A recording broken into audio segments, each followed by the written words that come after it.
We're going to talk about another subject that, we're going to deal with another subject that has you guys kind of messed up. And it's had black people messed up since the 70s, it appears, because certain things were taken out of black schools. Economics used to be very, how should I say, intricate part of math and your core studies in high school, and even in elementary and in junior high or middle school. This thing of economics was very important. You had home economics, you had different economic parts of your math class and all kinds of stuff. And so you got to learn a lot about money, the flow of money, the currencies, the different amounts of money that different countries make. Just a lot of things. You learned about banking, all kinds of stuff. And it was creating some pretty educated black folks. Now, as you know, white folks did not want black folks to be overly educated. And as they saw all of these educated black folks from 1950 to from 1900 to 1950, doing all these different things, starting banks, doing finance, and giving each other loans, and just kind of doing the black community thing instead of having, they didn't need to go to white banks because they had a whole system that was happening in the black community. And so whites set out to stop that. And one of the main ways to stop it was to start focusing less on economics in the black community while still focusing heavily on it in the white schools. And people saw it happening. The civil rights blacks saw it happening. And instead of fighting to keep it in black schools, they simply, many of them were tricked by white Jews and white Americans into moving their particular children, moving their children over to white schools in order to continue getting that education. So black schools actually lost a lot of the economic studies that they used to have. Okay, as whites knew and realized that, because remember, civil rights was about whites fighting other whites for political power. You had democratic whites that were trying to actually get control of certain seats. And if they could get the black vote, get black people to vote, they'd be able to vote, then all of those votes would go to Democrats, and Democrats would be able to control a lot of the seats from the Dixiecrats, or what was becoming Republican at the time, excuse me. Anyway, but there's a lot of things that you learn as you go through the timeline from 1900 to 1965. And you get to see how white folks fought each other and switched sides. They literally switched the entire body of their parties, switched to each other's side in order trying to gain control. So when you hear black folks talk about, well, Democrats were against civil rights, you need to go and stop right there. And you need to go and research for yourself exactly what was called Democrats at that time. What were Dixiecrats? You start there. You look up Dixiecrats, you'll start to see the Democrats that they're talking about. And you'll understand that either this person that's saying these things are misinformed themselves, or they're trying to mislead you. Okay? Every single time you hear it, stop and go and look up what Democrats they're actually talking about. Okay? Because the Northern Democrats were actually trying to get black people the right to vote.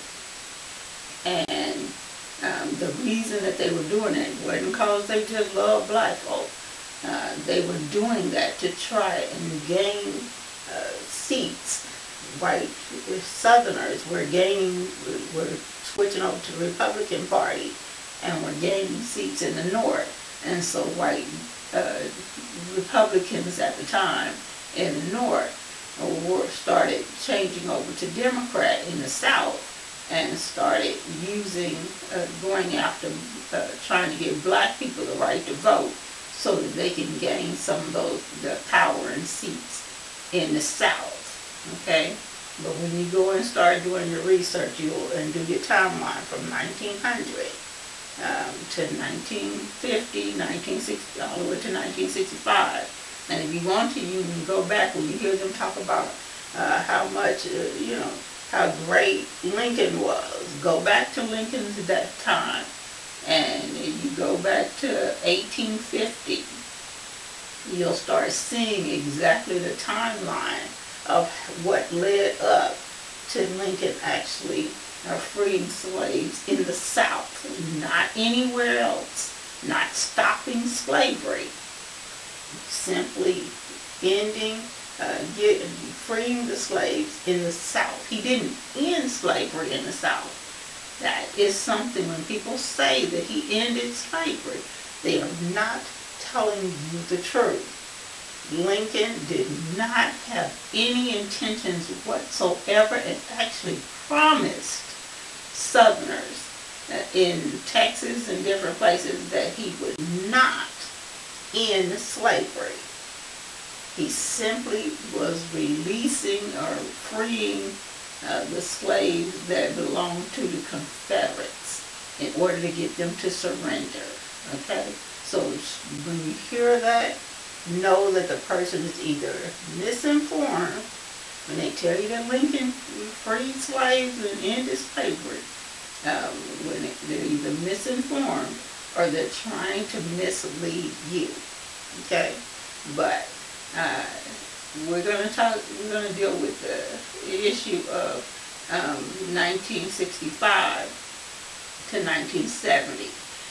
Where whites had blacks fighting, instead of fighting to protect and to fix black communities.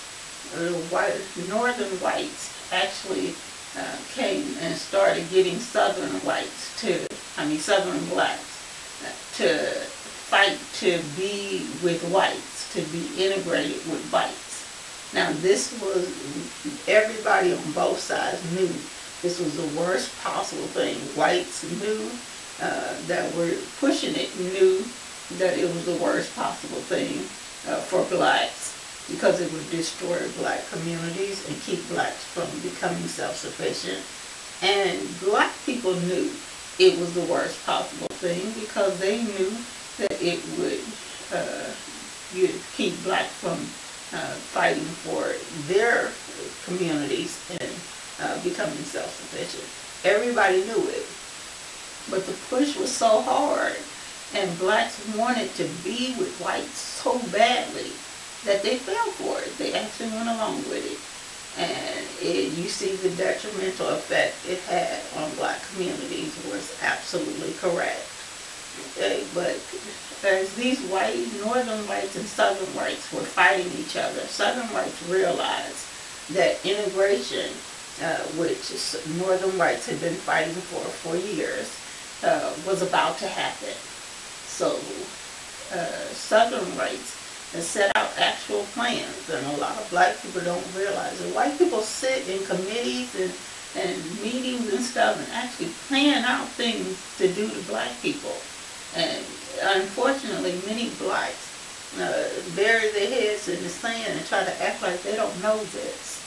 but they set out to try and control um, how much education blacks would actually get. Okay, and to try and suppress that education as much as possible. So in the 70s, when blacks were actually integrated into white schools, people say, 1954 and 1956 and 1960 and all. No, you had individual black people trying to break into the white society, but it actually didn't become official and complete as far as a mass amount of people until 1970. In 1970, everybody knew that it was about to be complete. All schools were about to have some kind of integrating of black children. Whites did not integrate with blacks. Blacks were integrated into the white schools. Okay, which means blacks left their society and went into white schools. They left their neighborhoods, they left their communities, and were bused and sent to white schools. Okay, they tried for a little bit to do the little busing thing when whites to black schools didn't work. White parents wasn't having it, and black parents shouldn't have been having it either. That tells you exactly what a bad idea it actually was. But anyway, in black schools, you had black teachers giving black children the same basic curriculum that white schools had. The schools were separated, and black teachers set out to give black children the same level of information and education that white schools had, and things were pretty well. Black children were becoming pretty educated. Anyway, the powers that be, I'm going to say just the powers that be, because many of you know that from judges to police officers to politicians, many of the so-called powers that be were actually card-carrying members of the Klan. And those of you that don't know that really need to do some research. But the powers that be that took off their Klan robes in the morning after terrorizing black folks at night and went to their jobs as officials and different people, were making all of these suppressive decisions as to how much education black folks would actually get. And they only said it like that in their particular meetings among themselves, but that's what they were doing. And one of the things that they were concerned about is the amount of economic education that blacks were getting. And with economic education, you're able to actually control the flow of your money. You're able to use your money as a tool to build your communities. And that was something that whites did not want. You also are able to use that economic information to compete with others, in this case whites. And that was another thing that whites seriously did not want. So whites set out to make sure that blacks were integrated with a certain type of whites. Back then I told y'all it's called beatnik whites.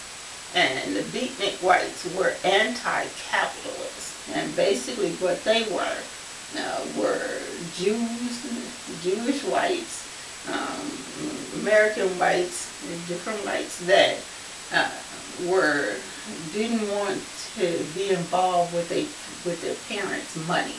They were all these environmentalists and free love and wanted all this, free world stuff. And they sort of rejected on some levels. On other levels, they would run to their parents when they need to. But they sort of rejected their parents' and grandparents' money. And so they called themselves anti-capitalists. They wanted natural environments. And y'all see them today. They're the same people, basically. But by blacks being integrated with those types of white people, blacks started hearing things and repeating things and regurgitating the different cliches and sayings that these beatnik whites were saying, one of which was anti-capitalism. Now, I tell people all the time, anti-capitalism means anti-money.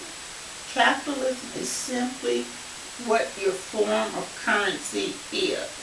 Capitalizing on whatever gift you have, whatever skill you have, and exchanging that skill or gift with others in a flow of currency.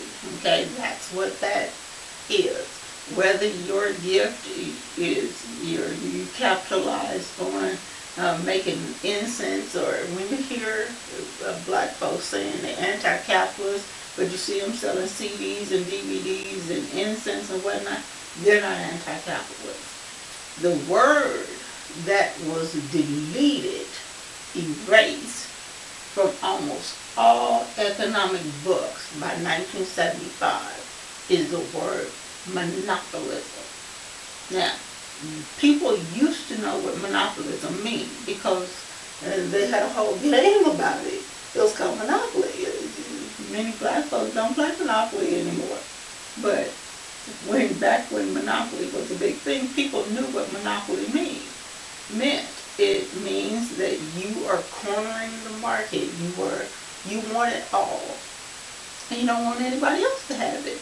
You want to take as much money from as many people as possible so that you have it all. You want to break the bank. You want to be the bank. That's what monopolism is. And today we're going to deal with why you think that capitalism is bad, yet you know nothing about monopolism. The reason that you think capitalism is bad is because you were actually tricked into exchanging the word capitalism and getting rid of the word monopolism. When you say capitalism, you're actually talking about monopolism. When you talk about a few people having a whole lot and trying to keep everybody else from having anything, I want you to look that up. I want you to really research that. What it is for a person to want all of the resources for themselves and keep you from being able to do it. To help you understand, if you're at an event and you have one person selling incense oils and whatnot, and they make a deal with the event coordinator, the event person, that nobody else can sell incense and oils except them, that means they want to monopolize the entire event when it comes to the sale of incense and oils. They want a monopoly on it. They want to be the only ones making money off of that resource. And you guys used to know this. That's the sad part, is you used to know this. Now, what happens when you say you're anti-capitalist? That means you're saying, I don't want the money that it takes to build black schools. I don't want to do the things that it takes we're rejecting the money that flows through the black community. Now, you have capital in the black community. You have a lot of capital in the black community. But because you've been programmed to reject it, you get rid of that capital very quickly so that you're not seen as a capitalist. But a capitalist is actually a good thing. A capitalist, I tell children, is a good thing. What you have now is a bunch of children that have stopped capitalizing on the gifts that God gave them. And that is becoming extremely detrimental to the black community. Capitalism does not mean you're taking advantage of the little people. That is monopolism. And you guys have got to get that straight if you plan on ever being able to build the Black Wall Street you guys talk about. If you ever plan on building black schools and getting black education together, if you ever plan on having any kind of black political structure that actually fixes things, you're going to have to get those two terms straight. If you don't, you cannot help us. You cannot. Because you are confused and you have been manipulated into rejecting the very things that it's going to take to fix it. This is not hard. All you have to do is look it up. And you would know exactly what you're talking about. But instead, you guys just continue regurgitating the same things you hear from beatnik white folks. You don't even look it up to see what you're actually talking about. That is extremely sad, and it's extremely dangerous for the black community and those of us that are trying to fix it. Because you guys are capitalizing every single day. From Muslims to Christians, y'all selling everything out there. Y'all have a whole capitalist economy in the black community. I mean, even the drug dealers are capitalizing on whatever resources they have. We need to get their capitalism working a little bit better for the black community, though. But you guys are selling books and tapes and everything, from your churches to candy in your schools. You guys capitalize every single day off of the gifts that you have or the skills that you have. You must stop saying that you are anti-capitalism. You are anti-capitalist.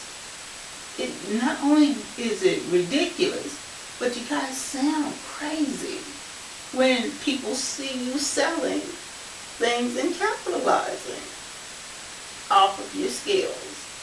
Okay, when you go to a job, you're capitalizing off of your skills. You're saying, I can do this job and make this amount of money because of what I know or what I'm able to do. You don't go to a job and say, I'm the only one that I want doing this. If you do that, then you're a monopolist, not a capitalist. Okay, so I want you guys to really, really start understanding those two terms. If you're talking about you're really trying to fix the black community, that is, monopolism is the first thing I need you to start understanding. I want you to understand the difference between monopolism and capitalism. And understand that monopolism is horrible. Monopolism is why people are dying in the African countries and black countries. That's because you got white folks there and black folks trying to be like white folks, monopolizing all of the resources. And there's enough resources there for everybody to eat. But you have people monopolizing those resources. You have a white person comes in, and the whole village, the whole town, whatever it is, could have been digging for gold, and you know, if they find little pieces of gold, they sell them at the market. That's capitalizing on their hard work of finding that gold. And they feed their families for a year, and they go out, you know, that's their job, that's what they do each day. And then you have a white company or a white person comes in and buy up the whole gold mine, and now blocks it off so that nobody but them can have access to it or control it. And then they hire the people for pennies. The people still need to work, they still need to eat. But now you got these white companies that are hiring them for pennies and making them go down there, and now they're digging and finding the gold or whatever other resources for the white company. They have to put it in a container and hand it over to white folks, so that white folks can ship it off of the continent and ship it to other countries and make a fortune off of it. That is monopolism, not capitalism. Capitalism is what the people had before that company came in and monopolized the whole area. And y'all got to get that straight, especially some of you Pan-Africanists that are talking about helping to fix the situations in Africa. When you have a white person, you have black people in Kenya or different countries, and they used to go and they would get up in the morning and go and hunt buffalo. There are millions of wildebeest. There's millions of animals for them to hunt and eat and feed their families. They're not putting a dent in the number of wildebeest that are there. But here come white folks that tell them that they can't hunt these animals.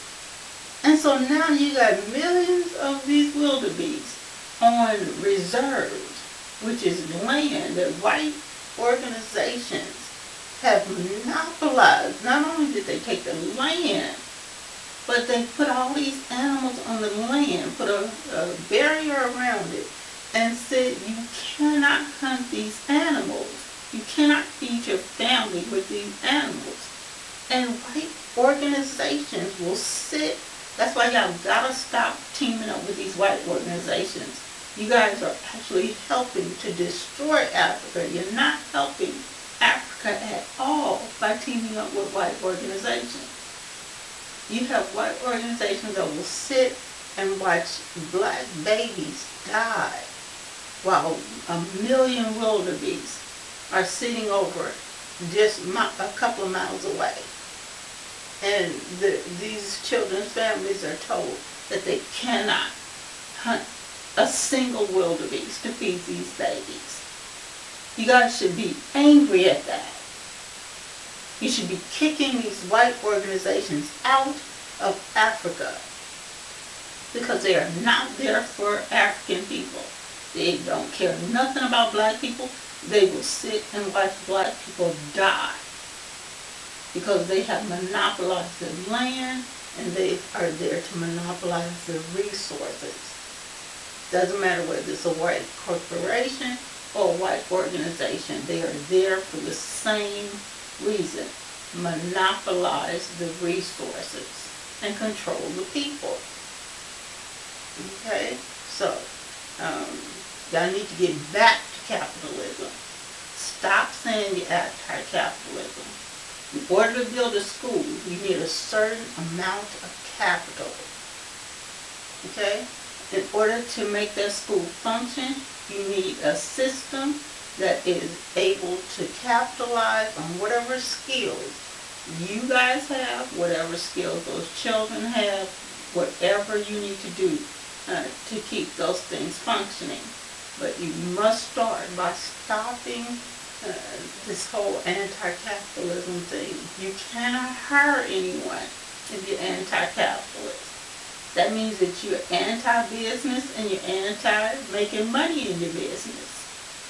So how are you going to hire your people in your black community? Y'all gotta stop dealing with these white folks. They're making y'all crazy. And they've had 44 years of making y'all absolutely crazy. And in some cases, downright retarded. Some of this stuff that white folks got you, they knew it was going to degrade your brain back to a time when you weren't even able to read. Okay? When you weren't able to read, you didn't know what capitalism or monopolism was. But now that you're able to do all of these things, read, work, do whatever you need to do, y'all need to start looking this stuff up. Stop just running behind these white folks. Because they're making y'all crazy. They're making y'all dumb, and they're making each of your generations more and more stupid. That's their goal. That's the only reason they're able to stay in control. It's not that they're getting any smarter. They're simply using common sense methods to make you reject being smarter. And y'all gotta fight it. Okay? So that's your task. I want you to look up monopolism. Don't just look it up in the dictionary. I want you to research what monopolism actually is. And then I want you to compare that to capitalism and what capitalism actually is, what it really is to capitalize for a black community, to capitalize on their own labor, on their own resources. I want you to know what it is for if a black country actually started capitalizing on its own resources and got rid of every single monopolist that is controlling their land and resources and people. Okay, so I hope that helps you guys a little bit. Y'all know how we do. If we're still here next time, we're going to deal with some things, okay?